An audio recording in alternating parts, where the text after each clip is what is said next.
I was sitting in my car in the parking lot of a coffee shop in Maryville, Tennessee, staring at a photograph on my phone. It was a page torn from the Sunday crossword. 3 words circled in red ink. The handwriting was shaky. Arthritis will do that after 78 years. But the message was steady. I'd been waiting 3 years for that signal. My parents spent 10 years telling everyone I was unemployed. They mocked me at church suppers. They mocked me at cousin weddings.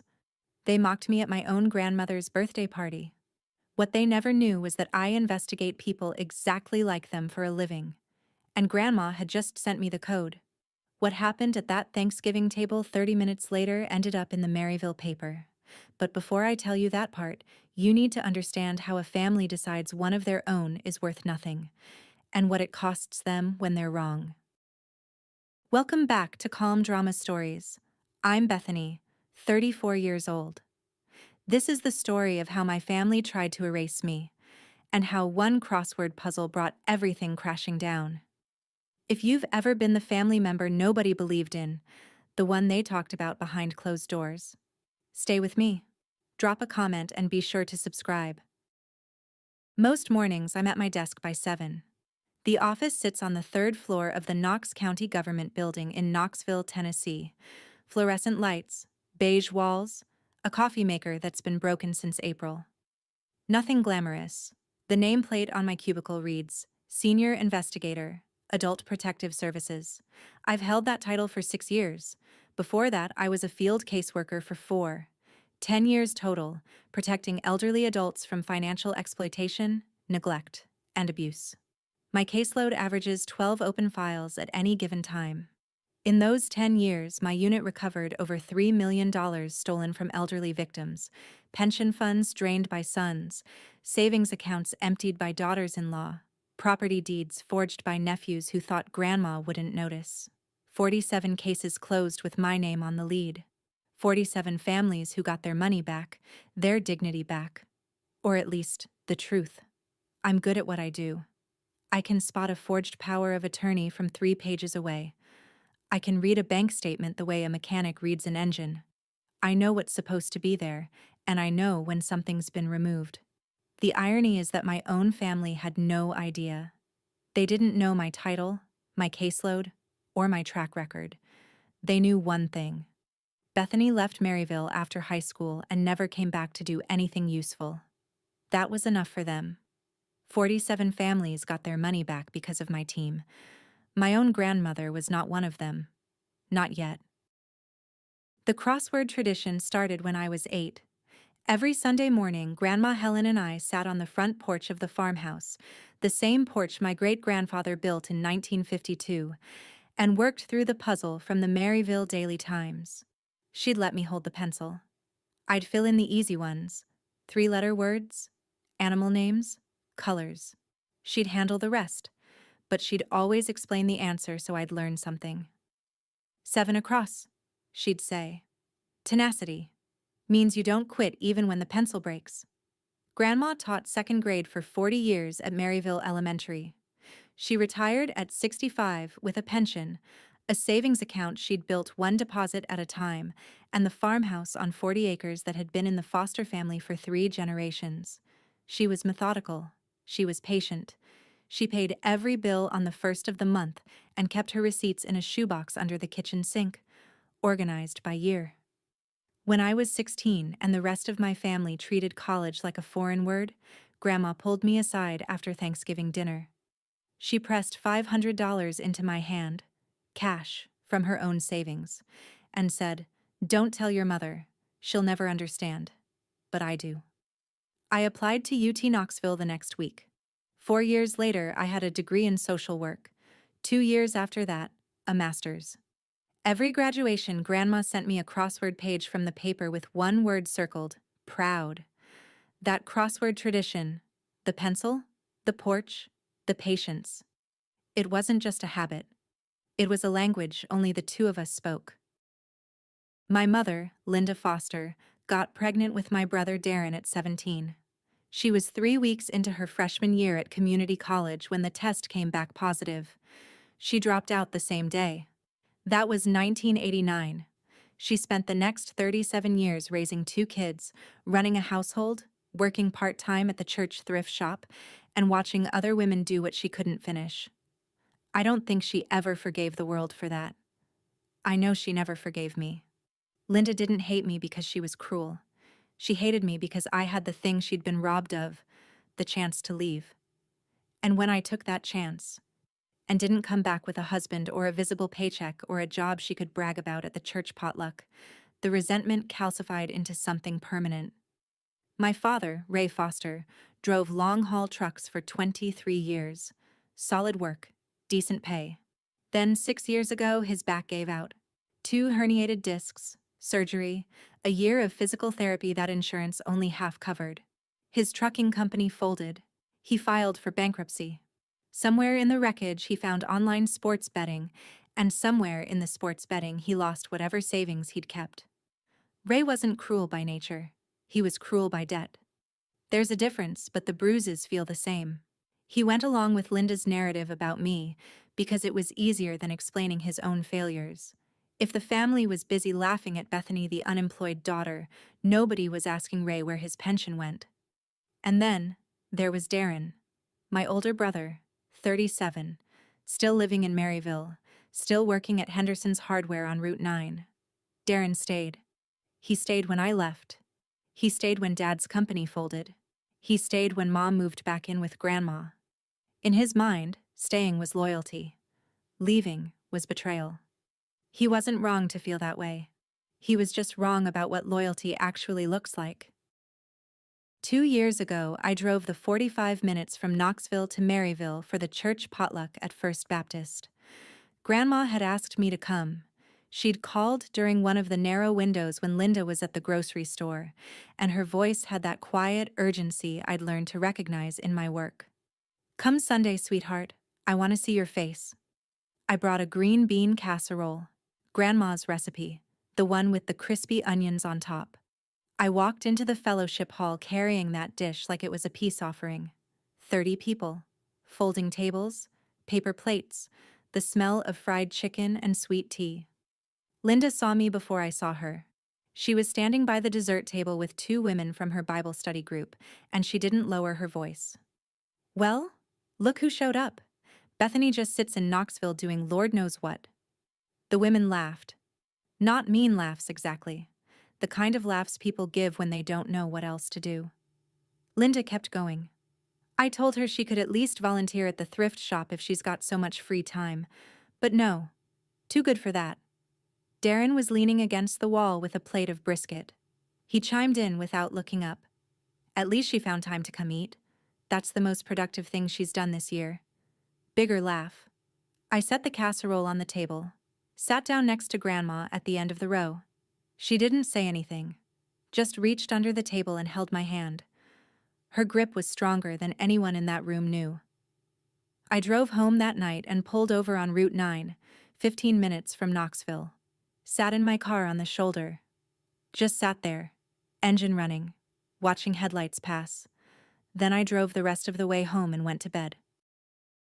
18 months before the Thanksgiving that changed everything, the phone calls started to shift. Grandma and I had a rhythm. Every Wednesday evening, right after Jeopardy, she'd call from the kitchen phone.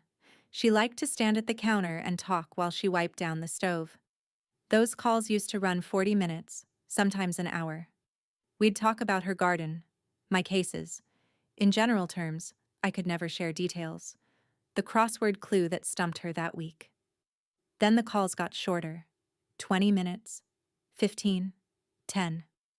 "Linda's here, I can't talk long." That phrase showed up in every call like a closed door. I started tracking the pattern. Grandma could only call when Linda went grocery shopping. Wednesdays, mid-morning, about 45 minutes. Outside that window, nothing. One Wednesday she said something that made the hair on the back of my neck stand up. "They changed my pill schedule, dear. I'm not sure which ones I'm taking anymore." In my line of work, medication control is a red flag. When a caregiver rearranges an elderly person's medication without explanation, it usually means they're either neglecting the schedule or using it as leverage. I asked Grandma if I could come visit that weekend. She hesitated. I'd love that, sweetheart, but you'd better call first. I called Saturday morning. Linda answered. She's napping. She doesn't want visitors. I called again Sunday. Same answer. I asked Darren to check on her. His reply came back flat and rehearsed. She's fine, Bethany. Mom takes care of her every day. Just leave her alone.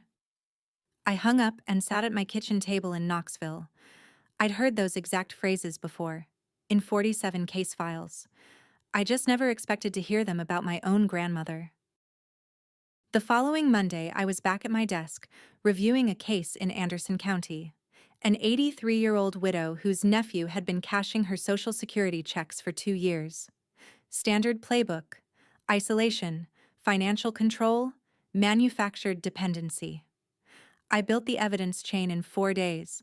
The district attorney filed charges on Friday. The widow sat across from me in my office and cried. Not sad tears. Relief.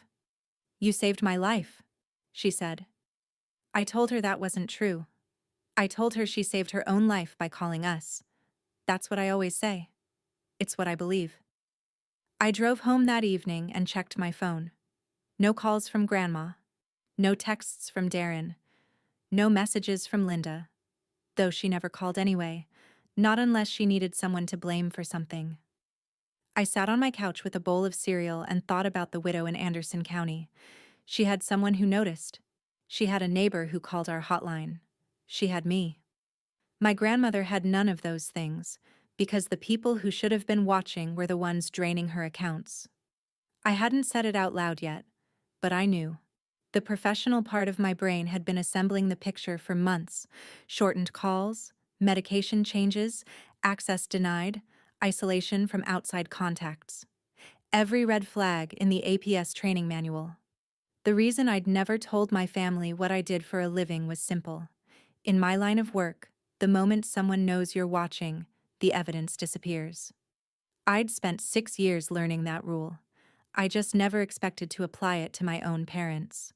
And then, 3 months later, Grandma's property tax bill showed up delinquent for the first time in 51 years. Property tax records are public. Anyone can look them up. You don't need a badge or a subpoena, just a name and a county. I typed Helen Foster, Blount County, into the state database on a Tuesday afternoon during my lunch break. The result came back in seconds. Delinquent. 6 months overdue. $4,200 owed on the farmhouse, and 40 acres that had been in my family since 1952. Grandma Helen paid that bill on the 1st of January every year like clockwork. She kept the receipts in a shoebox under the kitchen sink, filed by year, going back to 1974. 51 years of on-time payments. And now, 6 months delinquent. I called Mrs. Calloway. Evelyn Calloway, 71, lived on the adjacent property. She and Grandma had been friends for 30 years. Bridge club, garden swaps, Sunday drives to the farmer's market. Mrs. Calloway was the kind of neighbor who noticed things. Something's not right, Bethany, she whispered into the phone, like Linda might hear through the walls. Your mother doesn't let Helen out of the house anymore. I haven't seen her in the garden since spring. She used to wave to me every morning from the porch. Now the porch is empty. I asked about Ray. He comes by 3-4 times a week. New truck, new boots. But the gutters on your grandmother's house are hanging off the roof. New truck, new boots. Delinquent property tax. Gutters falling off. I wrote it all down in a notebook. Dates, observations, quotes. Not an official case file. Not yet. Just a concerned family member doing what I'd tell any concerned family member to do. Gather what you can. Document what you see. Report what you find. Mrs. Calloway became our bridge. Every Wednesday when Linda drove to the Kroger in Alcoa, 45 minutes, almost to the minute, Mrs. Calloway walked across the property line, through the gap in the hedge, and knocked on Grandma's back door. She'd bring a thermos of decaf and a copy of that week's crossword. Then she'd hand Grandma her phone. The first real conversation I had with Grandma in months lasted 11 minutes. Her voice was thinner than I remembered. She spoke quickly, sentences stacked on top of each other like she was trying to outrun a clock. Ray handles the money now. All of it. I don't see my own bank statements. Linda says it's simpler this way. She says I was making mistakes with the bills, but Bethany, I never made a mistake with a bill in my life. I asked about the property tax. She didn't know it was overdue. I asked about her arthritis medication, the methotrexate she'd taken every week for 6 years. They changed it. Linda said the doctor switched me to something cheaper, but nobody took me to the doctor. I asked about the pension checks. Ray picks them up from the mailbox. He says he deposits them for me. I haven't seen a deposit slip in 4 months. I wanted to tell her everything, that I recognized every pattern she was describing, that I had 47 case files that started exactly this way, but she wasn't ready to hear it framed like that. This was still her daughter. I can't accuse my own child, Bethany. I'd heard that sentence before, almost word for word, in 80% of my cases. So I said what I always say. You don't have to accuse anyone, Grandma. You just have to let someone help. I drove down to Maryville the following Saturday, parked in the driveway, knocked on the front door of the farmhouse where I grew up.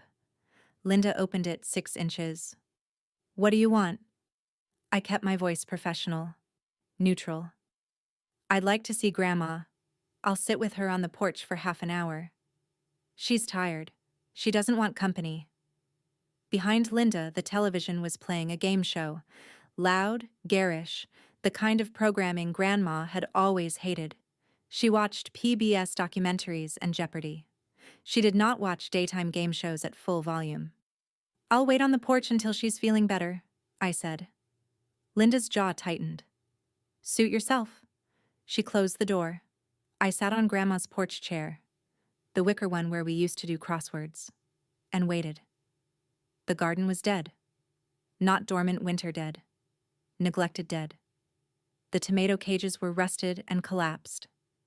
The herb bed was all crabgrass. Grandma's garden had won the Blount County Fair ribbon 4 years running. Now it looked like nobody lived here. 2 hours later, Ray pulled up in a Ford F-15, 2 years old, chrome package, mud tires. He stepped out wearing a Carhartt jacket that still had the tags showing on the sleeve and Red Wing boots that hadn't seen a day of work. He looked at me like I was a solicitor. Go home, Bethany. Nobody asked you to come. I looked at his new jacket. I looked at the hanging gutters above my head. I looked at the garden my grandmother had tended for 40 years, now choked with weeds. Nice truck, Dad. He didn't answer. Went inside. I drove back to Knoxville. In my notebook I wrote, date, time, access denied, observations, new vehicle Ray, delinquent property maintenance, TV volume consistent with sensory control. That was the last time I knocked politely. Mrs. Calloway had a key that nobody else knew about. Not a house key, but a financial one. 10 years ago, when Grandma was still sharp as a tack and thinking ahead, she'd opened a secondary savings account at First Horizon Bank. A backup, she called it. For emergencies. She put Mrs. Calloway on the account as a co-signer. The idea was simple. If anything ever happened to Grandma's main accounts, there'd be a separate pot that only Grandma and her most trusted neighbor could access. The account held about $9,000, untouched for years. Mrs. Calloway went to the bank on a Monday morning. She asked the teller for a 6-month statement on the account. What came back made her hands shake. 3 withdrawals in the past 2 months, $500 each. All made at the ATM on Lamar Alexander Parkway, the same one Linda passed on her Wednesday grocery run. Linda had figured out the PIN. Mrs. Calloway drove straight to the Knoxville Starbucks where I'd asked her to meet me. She slid the statement across the table. I looked at the dates, the amounts, the location. 3 withdrawals, spaced exactly 2 weeks apart, each on a Wednesday, consistent with Linda's shopping schedule. I'd built cases on less than this. If she's gotten into this account, I said, the main account is worse. Mrs. Calloway nodded. Her eyes were wet. Helen saved that money for 30 years, Bethany. 30 years of birthday checks and Christmas bonuses from the school district. She used to joke that it was her running away fund. She paused. I don't think she's joking anymore. I folded the statement carefully and put it in my bag. First evidence, not the last. The next morning, I sat across from my supervisor, Tom Reeves, in his office at APS. Tom had 22 years in the department. He'd seen everything. Sons who sold their mother's house out from under her. Daughters who maxed out their father's credit cards while he sat in a wheelchair watching Wheel of Fortune. Nothing surprised him anymore. I said, "I need to file a third-party report. The alleged victim is my grandmother." Tom leaned back. He didn't blink. "Conflict of interest." "I know. I can't be led. I'm requesting that Janet Caldwell take the case. I'll provide initial intelligence and step back from the investigation." Janet Caldwell was the best investigator in our unit besides me. Meticulous, thorough, patient. She'd handle it right.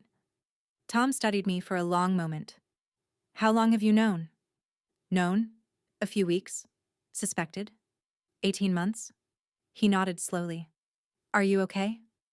I looked at the stack of case files on his desk. Case after case after case stacked on his desk.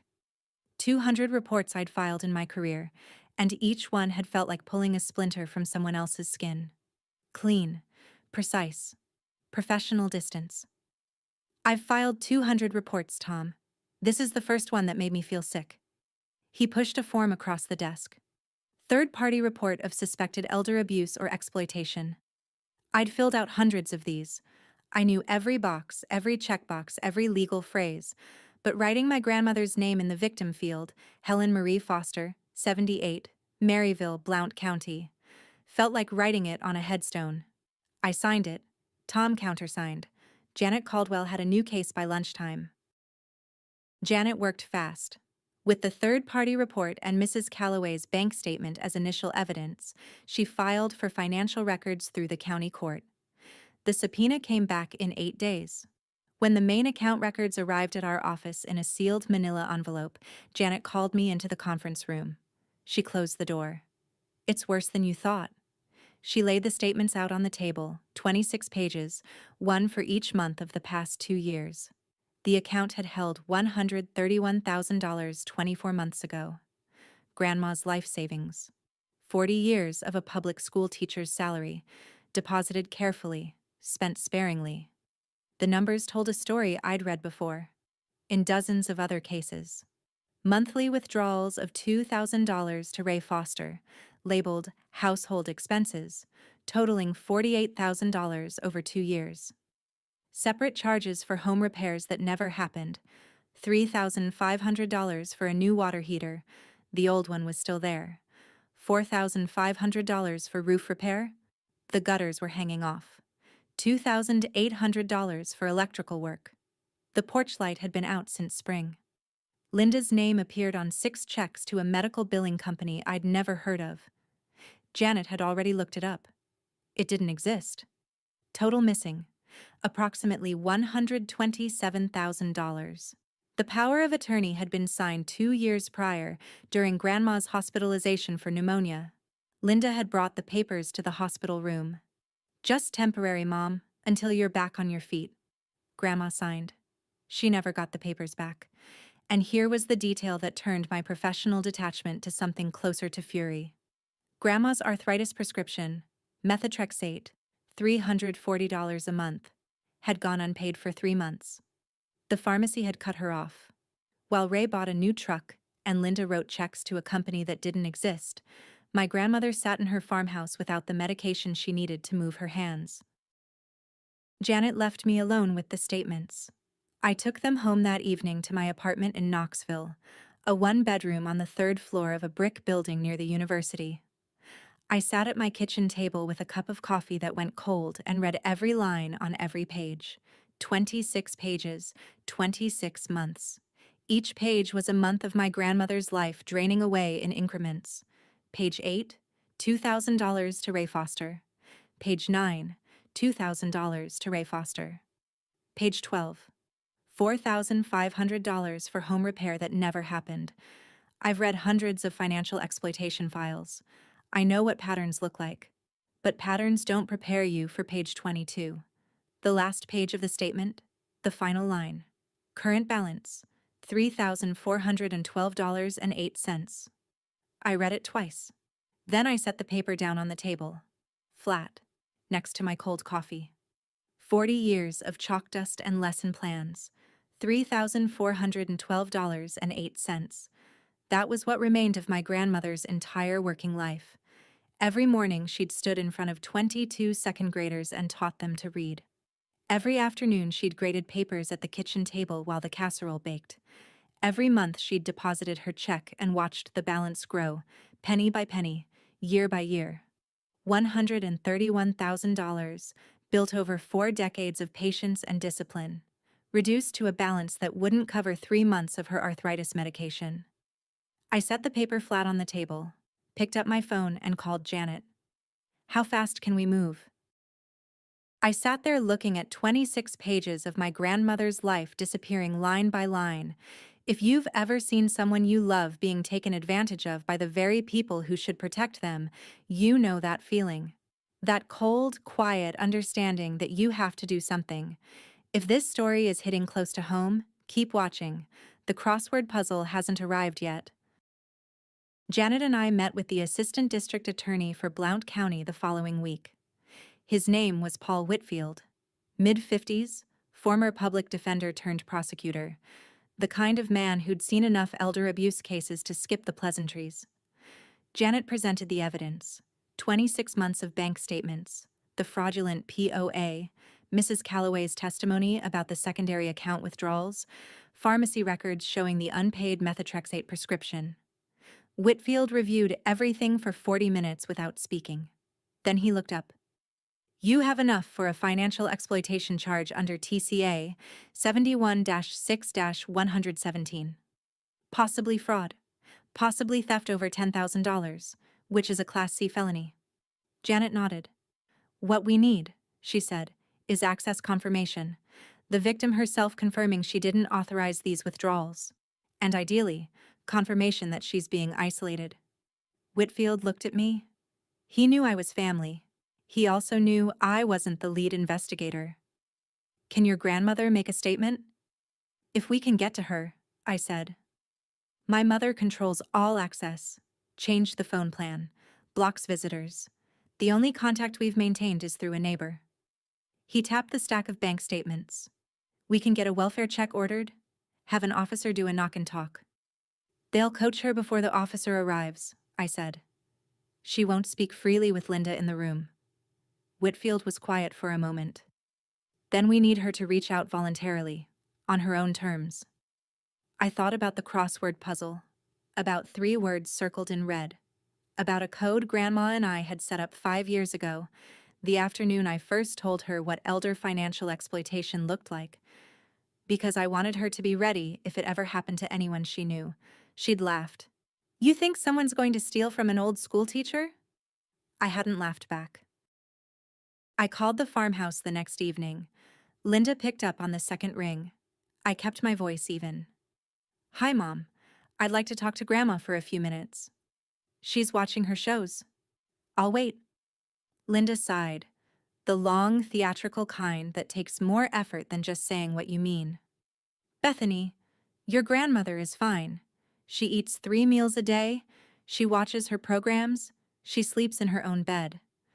I moved back in 3 years ago to take care of her. What have you done?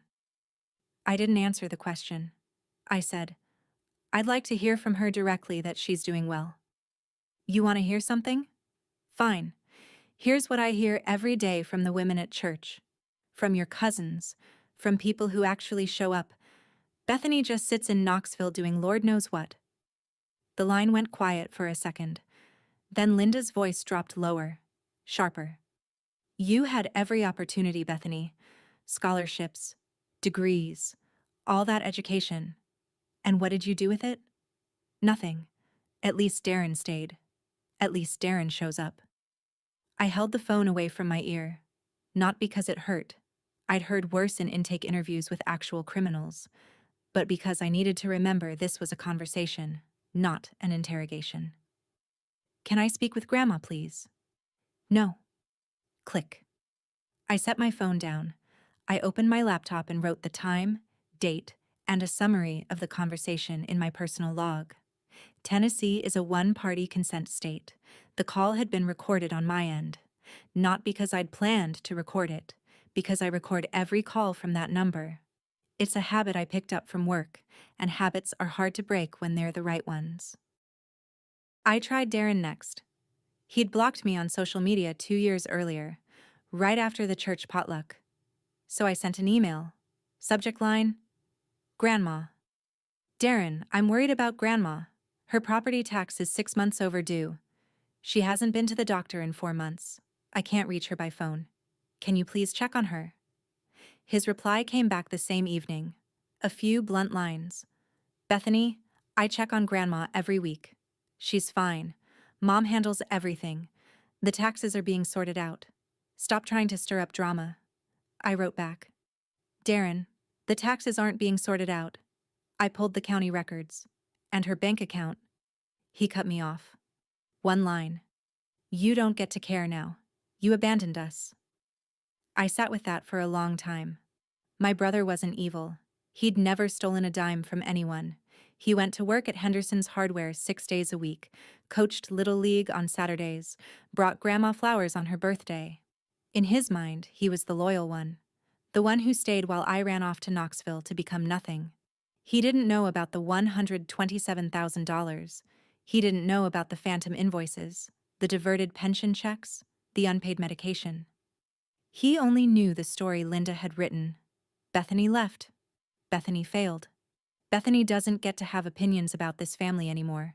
And because that story was simpler and more comfortable than the truth, he believed it. He wasn't protecting Linda and Ray. He was protecting the only version of reality that made his sacrifices feel worthwhile. I understood that. I'd seen it in case after case. The enabler who doesn't know they're enabling? The gatekeeper who thinks they're guarding the family when they're actually locking the victim inside. My brother was loyal to the wrong story. I couldn't fix that with an email. 2 weeks later, Mrs. Calloway called me at 9 in the evening. She never called that late. Bethany, Helen fell in the bathroom last Tuesday. She bruised her hip and her right hand. Linda didn't take her to the hospital. She said it was just a bruise. I closed my eyes.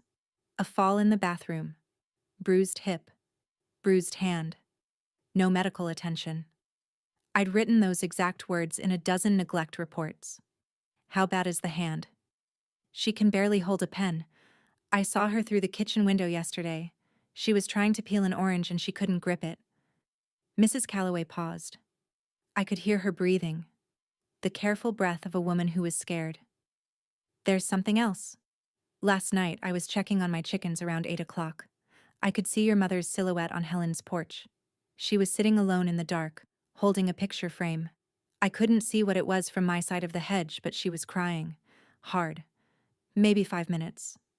Then she stood up, wiped her face, and went back inside. I knew which picture frame. Grandma had one photograph on the living room wall that had been there since I was a child. Linda's high school graduation portrait, 1989.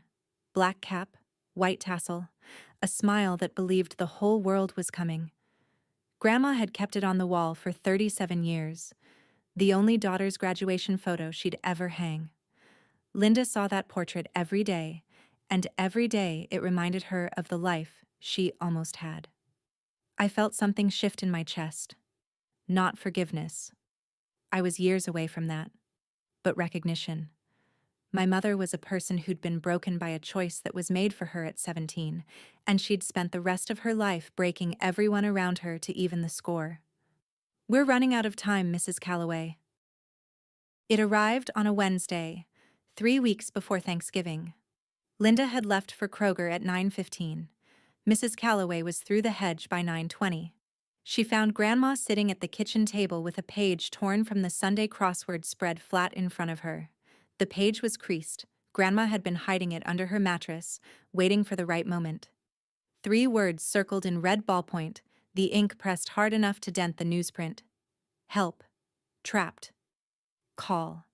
And one more word, circled separately at the bottom of the page, in a shakier hand. Thanksgiving. Mrs. Calloway photographed the page with her phone and texted the image to me. I was at my desk in Knoxville when it arrived. I opened it, zoomed in, and read the 4 words. My hands didn't shake. My pulse didn't spike. I'd trained for this. Not this exact moment, but this exact type of moment. The signal from a victim who's found the courage to ask. The coded message that bypasses the gatekeeper. In my professional life, I'd received dozens of these signals. A note passed to a visiting nurse, a letter slipped to a mail carrier, a phone call made in whispers while the abuser was in the shower. Each one was a small act of extraordinary bravery. This one was from my grandmother. 78 years old, bruised hand, arthritis so bad she could barely grip a pen, and she'd pressed that red ink hard enough to dent the paper. I stood up from my desk, walked to Janet's cubicle, and set my phone on her desk, screen up. "We have it," I said. "She's asking for help, and she wants us there on Thanksgiving."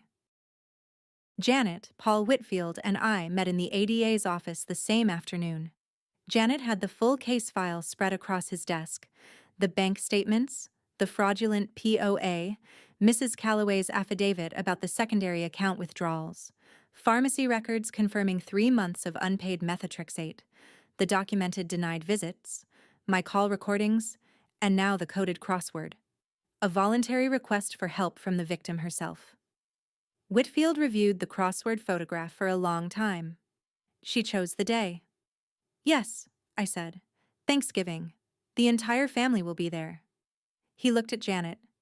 "You're comfortable with a multi-subject confrontation?" Janet nodded.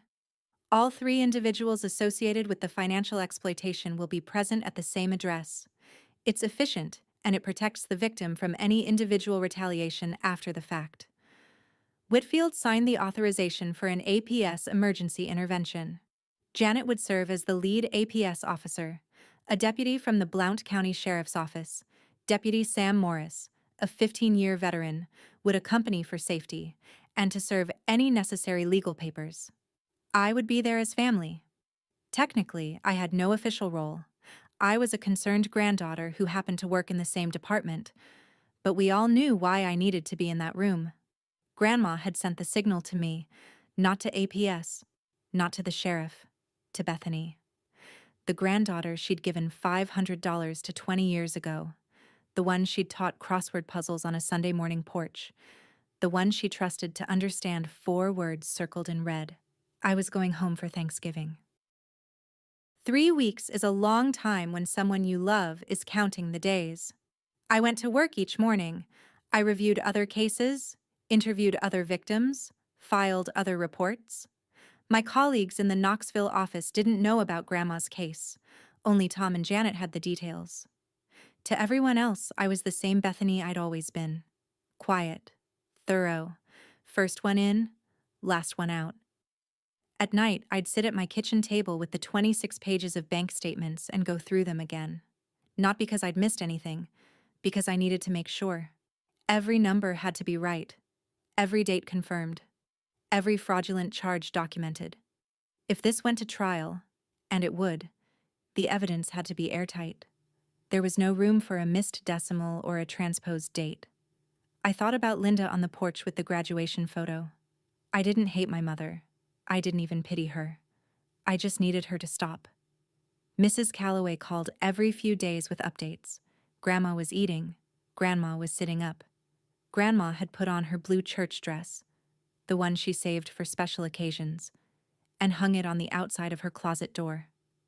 "She wants it ready," Mrs. Calloway said. "She knows you're coming." I asked about Linda. Same as always.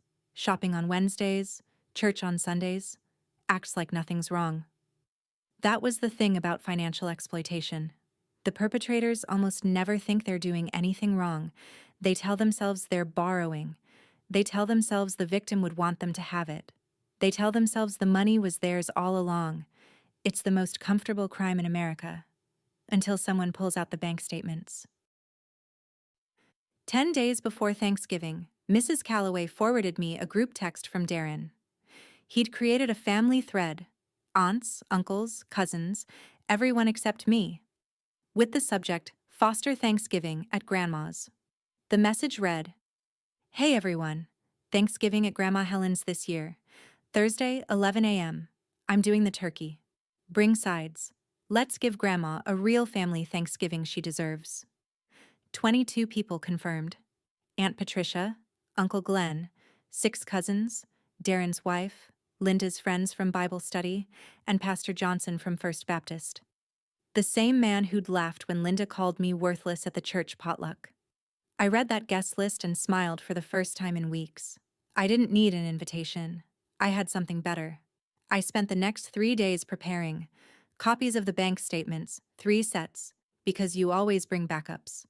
The POA document with the hospital date highlighted, Janet's formal APS investigation summary, Mrs. Calloway's sworn affidavit, the crossword photograph, printed on paper. I organized everything in a manila folder, labeled with nothing but a case number. At work, I handled 2 more routine cases, went to a training seminar on Thursday, had lunch with a colleague on Friday. Normal week, normal life. Except that every evening I'd come home, open the folder, and review the contents one more time. Then I'd close it, set it on the counter, and cook dinner. On the Tuesday before Thanksgiving, I packed a small bag, drove to Maryville, checked into the Comfort Inn on Lamar Alexander Parkway, the same road where Linda made her ATM withdrawals every other Wednesday. My room was on the 2nd floor. I laid the folder on the desk, set my alarm for 6, and did what I always do the night before a big case. I went to sleep. 14 dinners. That's what I counted every night before Thanksgiving. 14 meals where my grandmother sat at her own table in her own home eating food, bought with her own money. Money she couldn't touch anymore. If someone in your life is being silenced by the people closest to them, keep watching. Because silence has an expiration date. Thanksgiving morning, 6 a.m. I lay in the hotel bed and stared at the ceiling. Outside, Maryville was quiet. The kind of quiet you only get in small towns on holidays, when everyone's either sleeping in or already in the kitchen. I showered, dressed, and put on the gray blazer I'd packed. Not a holiday outfit. A work outfit. The same blazer I wore to court appearances, to victim interviews, to every professional moment that mattered in my career. Grandma would see it and understand immediately. Blazer meant business. I drove to the Main Street diner at 9. Eggs over easy, wheat toast, black coffee. I ate slowly. Read the Maryville paper. The crossword section, out of habit. Thought about the 22 people who'd be sitting around Grandma's table in 3 hours, eating turkey carved by my brother, in a house where the gutters were falling off because the repair money went to online gambling. At 10:15, Janet pulled into the diner parking lot in her state-issued sedan. Deputy Morris arrived 5 minutes later in his cruiser. We sat in a corner booth. Janet had the case file in a leather portfolio. Deputy Morris had his badge and a calm demeanor that comes from 15 years of knocking on doors people don't want opened. Timeline, Janet said. We arrive at 12:30. Family should be seated by then. I'll present the APS investigation notice. Deputy Morris provides security and serves the temporary protective order if needed. Bethany, your family. You're there for Helen. Deputy Morris looked at me. You sure about the timing? Thanksgiving dinner? I set my coffee down. My grandmother chose the day. I'm honoring her choice. At 12:15, we got in our cars. 3 vehicles on the road. Janet's sedan, Deputy Morris's cruiser, and my 10-year-old Honda Civic. We drove through Maryville in a quiet procession. Past the elementary school where Grandma taught for 40 years, closed for the holiday, flag still flying. Past First Baptist, where Pastor Johnson was probably already at the farmhouse, saying grace over turkey bought with stolen pension money. Past Henderson's Hardware, where Darren worked 6 days a week and still believed his sister was the problem. The road to the farmhouse runs through 2 miles of farmland, rolling hills, white fences, hay bales wrapped in plastic. Beautiful country. The kind of landscape that makes you think nothing bad could happen here. 6 vehicles were parked in Grandma's gravel driveway. Darren's pickup, Linda's sedan, Ray's new F-150. 3 more I didn't recognize. Cousins, probably. Smoke rose from the kitchen chimney. Laughter drifted through the walls. The smell of roasted turkey and sage dressing hung in the cold November air. I parked on the road, just past the mailbox. Janet pulled in behind me. Deputy Morris behind her. I stepped out of the car. The gravel crunched under my shoes. I looked at the porch. The wicker chair where Grandma and I used to sit with the crossword. Empty. I straightened my blazer, picked up the manila folder from the passenger seat. Janet flanked my left. Deputy Morris flanked my right. We walked up the porch steps together. 3 pairs of shoes on old wood. I raised my hand and knocked. Not the polite knock I'd done 6 weeks ago when Linda shut the door in my face. A professional knock. 3 firm raps. The kind that says, "This conversation is happening whether you're ready or not." Footsteps inside. The scrape of a chair.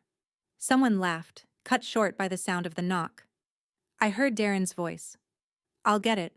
Probably Uncle Glenn running late." The door swung open. Darren stood there with a dish towel over his shoulder and a smile on his face.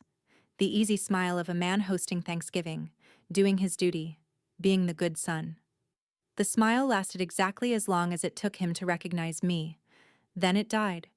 His eyes moved from my face to Janet's APS badge on her lanyard, then to Deputy Morris's uniform. Badge, gun belt, radio. The dish towel slipped off his shoulder and landed on the floor. "What?" Darren's voice cracked. "What is this?" I said. "Hi, Darren, we need to come in." He didn't move. He stood in the doorway like a man who'd opened the wrong door in a dream. Like if he just stood still long enough, the scene would rearrange itself into something that made sense. Deputy Morris stepped forward. Calm. Professional. "Sir, we're here on official business. May we come inside?" Darren stepped back. Automatic. The way you step back when someone in uniform asks you to. We walked through the front hall, past the coat rack, past the family photos on the wall, past Linda's graduation portrait that Grandma had kept for 37 years. The dining room opened up ahead of us. A long oak table, white tablecloth, the good china. Grandma's wedding set, the one she only brought out for holidays. 22 people seated around it, turkey in the center, still steaming. Cranberry sauce, sweet potato casserole, dinner rolls. And at the far end of the table, in the chair closest to the kitchen, sat my grandmother. Helen Marie Foster, 78 years old, blue church dress, hands folded in her lap. She looked at me, she looked at my gray blazer, and she smiled. The room went silent in the way rooms do when the unexpected walks in with a badge and a uniform. 22 forks stopped midair. Linda was standing at the head of the table, carving knife in one hand, serving fork in the other. She froze. Ray sat to her left, a glass of wine halfway to his lips. The glass stopped. Pastor Johnson sat across from Ray, napkin tucked into his collar. His face went from confused to concerned in about 2 seconds. Aunt Patricia, Uncle Glenn, 6 cousins, Darren's wife, holding their toddler on her lap, 2 women from Bible study, all of them staring at me, at Janet, at the deputy in the uniform. Linda found her voice first. "Bethany, who are these people?" Janet stepped forward. She opened her portfolio and removed a document. The formal APS investigation notice. "My name is Janet Caldwell, Adult Protective Services. We have an active investigation into the financial exploitation of Helen Marie Foster." She set the document on the table, next to the cranberry sauce. "Over the past 24 months, approximately $127,000 has been withdrawn from Mrs. Foster's bank accounts. The withdrawals are traced to Raymond Foster and Linda Foster." The words landed on that table like stones dropped into still water. You could see the ripples. Aunt Patricia's hand going to her mouth, Uncle Glenn leaning back in his chair, the cousins exchanging glances. Linda set down the carving knife, slowly. "This is Thanksgiving," she said.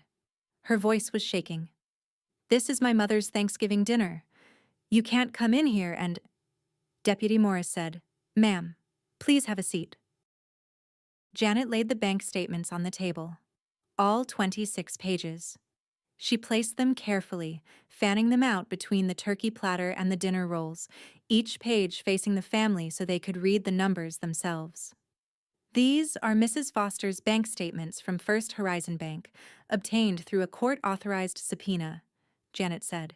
They document systematic withdrawals totaling $127,000, monthly transfers of $2,000 to Raymond Foster, labeled as household expenses, charges to a medical billing company that does not exist, payment for home repairs. She gestured toward the window, where the broken gutter was visible from the dining room. That were never performed.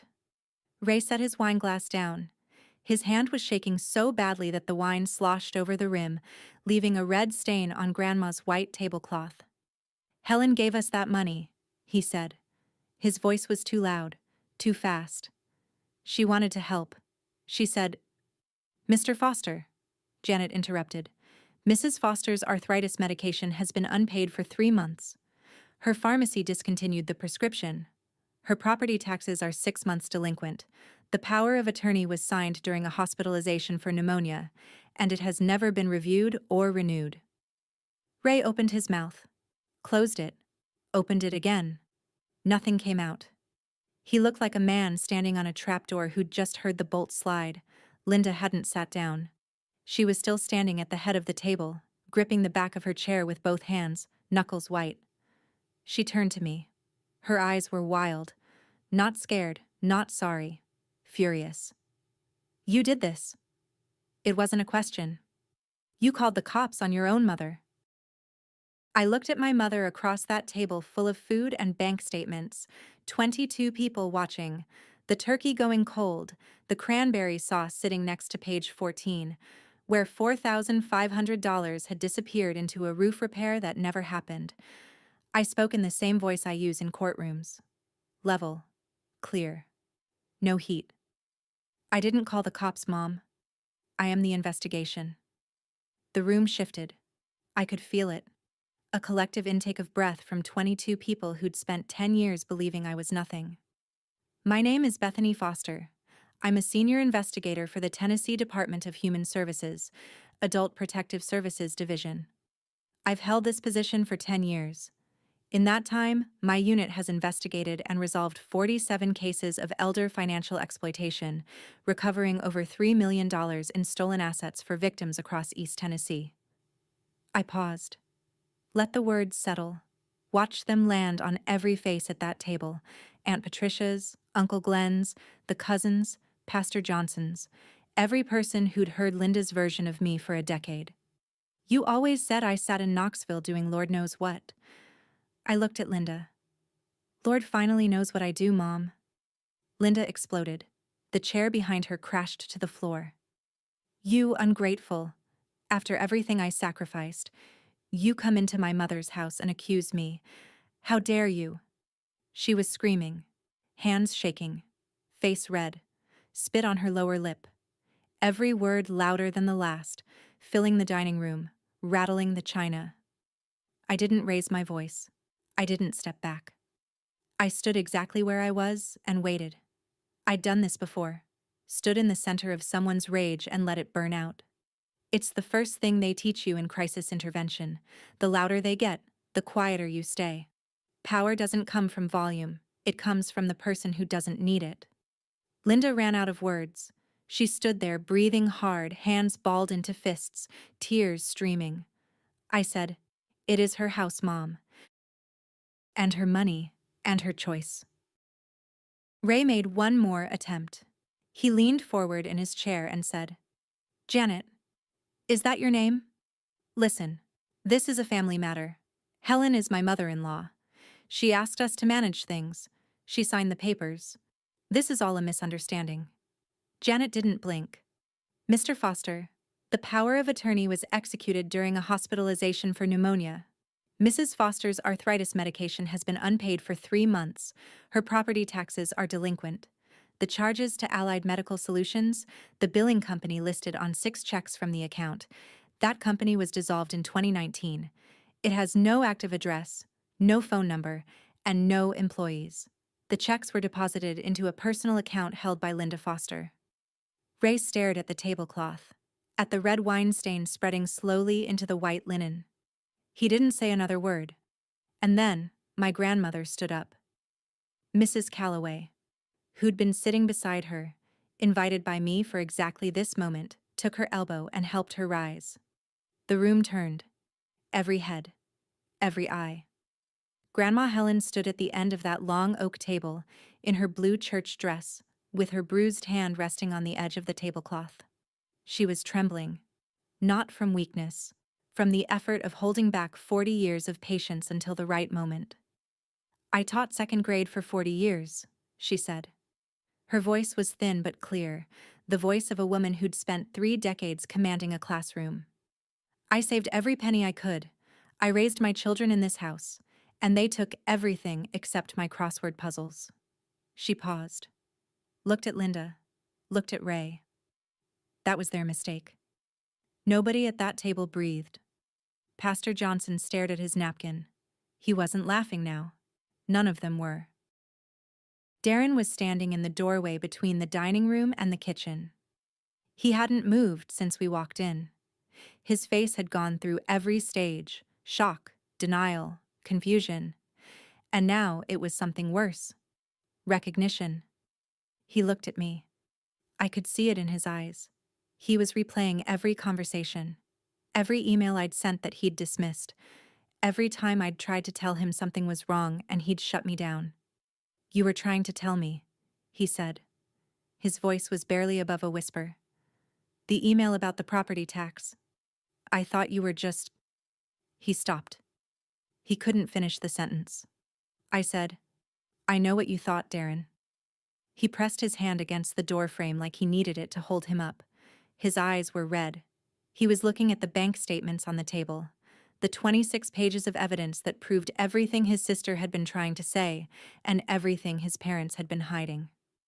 Deputy Morris stepped forward and addressed the room. His voice was measured, practiced.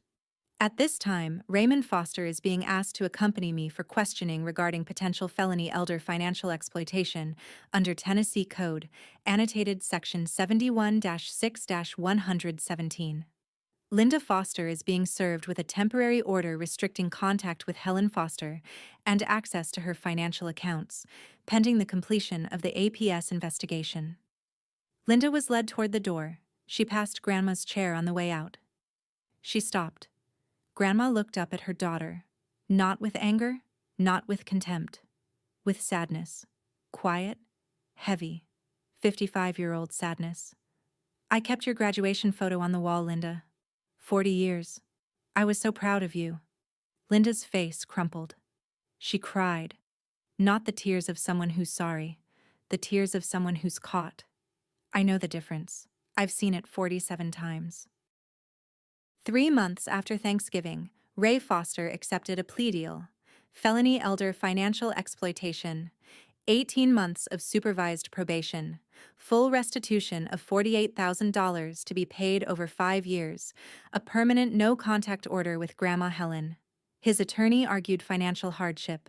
The judge pointed out that Mr. Foster had managed to purchase a new truck and a wardrobe of Carhartt jackets, while his mother-in-law went without arthritis medication. The hardship argument did not go well. Linda's case went to trial in February. The jury deliberated for 4 hours. Guilty on 2 counts of financial exploitation and 1 count of theft over $10,000. Sentencing is pending. The restraining order remains in effect. Grandma Helen's power of attorney was formally revoked by the Blount County Probate Court. Her accounts were frozen, audited, and restored to her sole control. The balance won't reach $131,000 again. Some of that money is gone for good. But the bleeding stopped. Her property taxes were paid. I covered them myself, and Grandma insisted on paying me back at $12 a month, because that's who she is. Her methotrexate prescription was reinstated. A home health nurse visits 3 times a week. Mrs. Calloway comes by every day. Darren was silent for 2 months after Thanksgiving. No calls, no emails, no texts. On a Sunday in late January, an email arrived in my inbox. Subject line: empty. Body: "I'm sorry, I should have listened." I wrote back, "Come have dinner with Grandma on Sunday. She misses you." He came. He brought flowers and a crossword puzzle book from the dollar store. Grandma made him sit in the wicker chair on the porch and wouldn't let him leave until he'd finished the first puzzle. He got stuck on 7 across. She helped him.